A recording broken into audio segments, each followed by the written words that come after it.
What the city is talking about. This is Montreal Now on News Talk Radio, CJAD 800.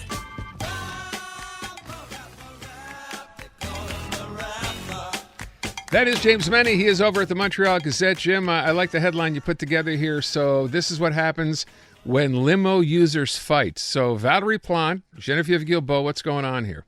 Well, listen, it's not necessarily new, but the tone, the virulence of the argument between the city of Montreal and theoretically the municipalities surrounding it and the provincial government over funding for public transit has become particularly bitter this year. And of course, there are so many factors involved in it. But I have to tell you, and regular listeners may want to be sitting down before I say this, but to a certain extent, I agree with the position of the local government on this, which is that, yes, we give you billions of dollars, but, you seem unable to provide any accounting of how that money is being spent, or whether indeed you are giving your users the biggest bang for your buck. On the other hand, you've got the mayor of Montreal turning around saying, listen, don't turn around and say that, public transit in Montreal is not Quebec's business. The mining industry and the forestry industry, Montreal taxpayers, i.e. Quebec taxpayers, pay to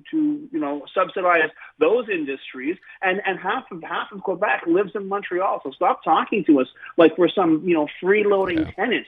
But the fact is, and it's so funny that this kind of this train wreck occurred today, because I heard you talking earlier about the REM and how it doesn't seem to be going anywhere fast, and how whether they're doing shortened trains on weekends and holidays, and once they get things figured out, presumably outside of rush hour. The fact is that when you look at the service that's being provided in the Montreal area, one of the conditions for the REM, as you may recall, Aaron, is that it said any place you're going to have a REM, we're not going to compete against local transit. You guys get your buses out of there. Right. Okay. The irony being, of course, that when the REM breaks down, which is often, those very same buses are used as emergency transportation because a lot of people are being stranded. And right now, it's just between Brossard and Central Station. So we're hitting this kind of critical mass situation where A, there isn't enough funding, and yet B, we don't really have a handle on the spending.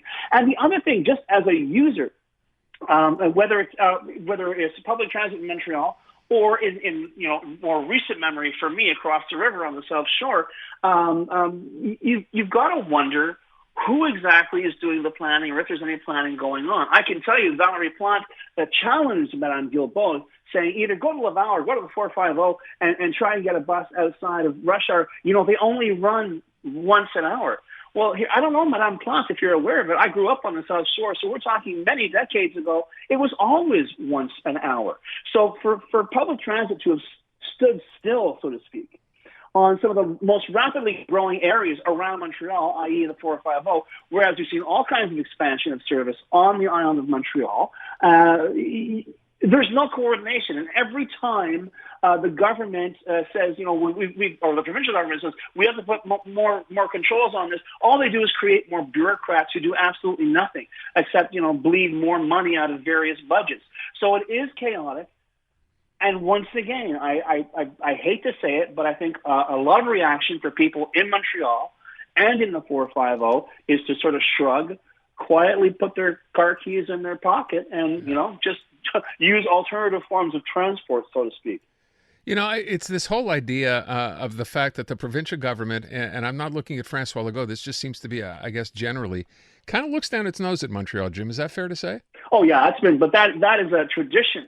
Apart from liberal governments, because then that was their base of support.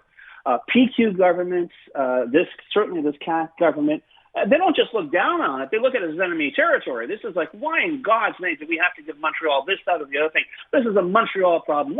And in fact, Guilbault was saying, why are Quebecers paying for shortfalls in Montreal's public transit, as if we're two separate entities? And believe me, if people listen to CJAD on a regular basis, they know there's a lot of us out there who think that would be a great idea if Montreal was a separate entity from Quebec. Unfortunately, it isn't. This city, this metropolitan area, is François Legault's personal bank machine. anything that he wants to do, he's not going to get funding from the Abitibi region or the Gaspé. It's from Montreal. And as I pointed out on this show, half of this province's GDP takes place within 30 minutes of where you and I are sitting right now. So please, let's stop talking about Montreal like some freeloading neighbor. Montreal is the economic soul of Quebec. But when it comes to public transit, you've got 50 people who all have a solution. Unfortunately, they're all looking away from each other, talking to themselves. And it's been like that, I assure you, for decades. All right, let's. We're sticking with provincial politics here. So, what's this idea of a National History Museum? I had heard nothing about this today. Crying out loud! Oh, yeah. So what happened was there was this Espace Bleu project, which was supposed to be, how can I put it? Cultural centers in 17 regions. Promoting Quebec, making Quebecers proud. Francois Legault said this will be a reason for Quebecers not to go to Mexico City or the Dominican Republic. They can stay in Quebec. Obviously, Francois Legault doesn't get around very much because that is not a choice that people would spend a second making. But all that said, in the finest traditions of Quebec, that project came in over budget and behind schedule. And said, okay, we have to scrap that. There's no way. It's going to be up to $1 billion. So what they did, we're going to try and salvage it. We're going to create the Museum of National History of Quebec. Not natural history, Aaron, national history. And it's rather indicative. And so far, the only price I've seen thus far is it's already, the building is there. It's up in Quebec City. It is in the finest tradition of Quebec history. It's a former seminary, okay? And what they're not really sure what's going to go in there.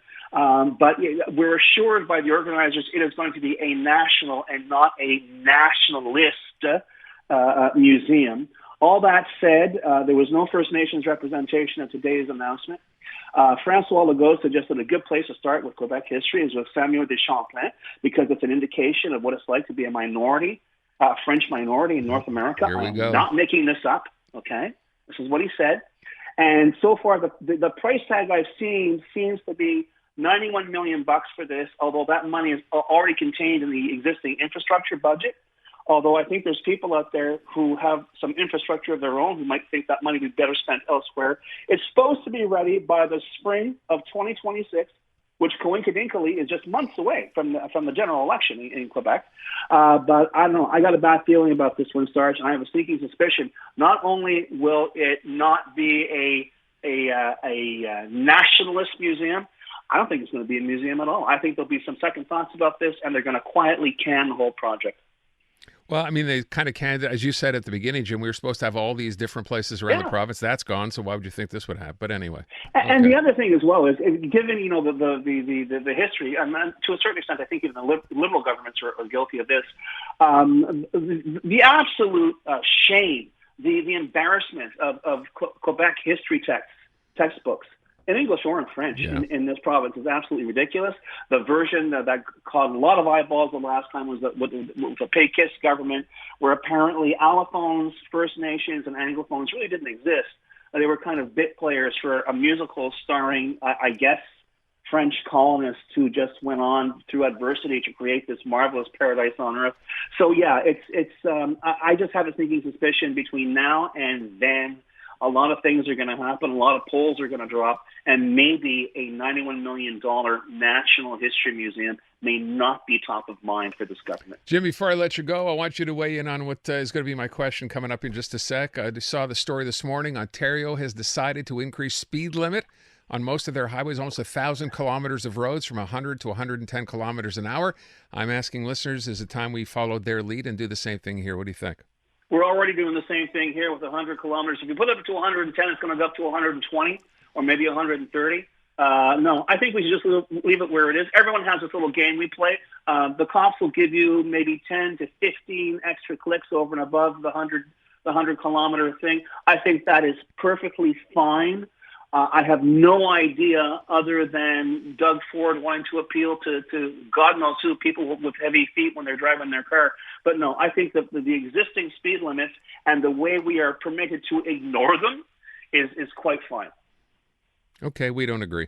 I'm all for it. I say let's do it. All right. Aaron, you don't want to get me going about your need for speed. Yeah, you don't want to get me going either. Jim, thank you. James Mennie.